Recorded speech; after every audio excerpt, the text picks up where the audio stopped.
Hello bachcho, let's read the given question and the question states that is 302 a term of the AP 3813 and so on.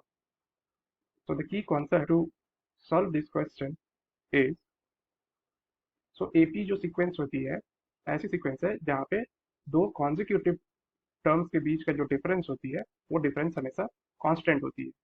तो like अगर एक AP series हम लोग बनाते हैं यहाँ पे a plus d a plus two d a plus three d and so on. तो इसमें हम लोग देख सकते हैं कि दो कंजिक्यूटिव टर्म्स है इनके बीच के जो डिफरेंस है वो डी है। और इस सीक्वेंस में हम लोग ए को है उसे हम लोग फर्स्ट टर्म से डिनोट करते हैं और डी जो है दैट इज कॉमन डिफरेंस। और इस सीक्वेंस में सपोज हमें कोई nth टर्म फाइंड करनी हो like 40th term 13th term 20th term, तो उसके लिए जो हम लोग फॉर्मूला यूज करते हैं that is nth term of AP। This is given by suppose nth term जो है उसको हम लोग an से रिप्रेजेंट कर रहे हैं तो an is equal to a plus n minus one into D, जहाँ a जो है उस AP की फर्स्ट टर्म है और d जो है वो कॉमन डिफरेंस है। तो यहाँ पे जो nth टर्म है ये n, ये हमेशा एक इंटीग्रल वैल्यू होनी चाहिए, इंटीजर होनी चाहिए। क्यों? क्योंकि हमेशा हम लोग कोई भी जैसे ऐसे कैलकुलेट करते हैं तो क्या होती है, या तो 40th टर्म होगी है या फिर 25th टर्म होगी। ऐसा कभी नहीं हो सकता लाइक कोई ऐसा क्वेश्चन हो जहाँ पे ऐसा फाइंड करने को बोले फाइंड 15.6 टर्म, तो ये जब भी डेसिमल में आए तो ये पॉसिबल नहीं है। एन की वैल्यू जो होनी चाहिए हमेशा वो इंटीग्रल फॉर्म में इन इंटीजर्स हो। तो इसी कॉन्सेप्ट का हम लोग यहाँ पे यूज करेंगे। तो जो हमें क्वेश्चन में गिवन है AP उसको लिख लेते हैं that is 3 8 13 and so on. और हमें ये पता करना है कि 302 जो है वो इस AP में इस AP सीक्वेंस में आती है या नहीं।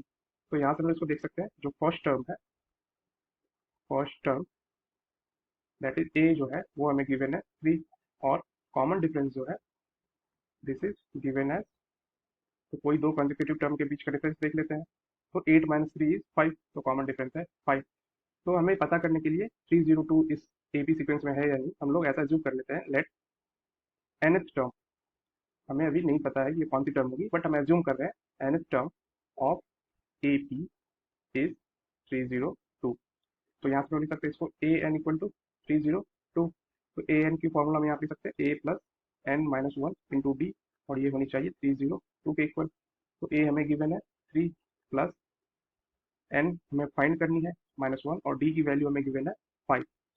This is equal to 302।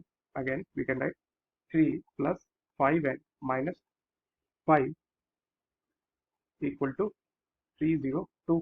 तो यहाँ से 3 माइनस 5 क्या हो जाएगी -2, और -2 को हम लोग राइट हैंड साइड पे ले जाएंगे तो क्या हो जाएगी +2। तो यहाँ से इस तरह से रखते हैं 5n इक्वल टू 304, और n की वैल्यू क्या हो जाएगी 304 डिवाइडेड बाई 5।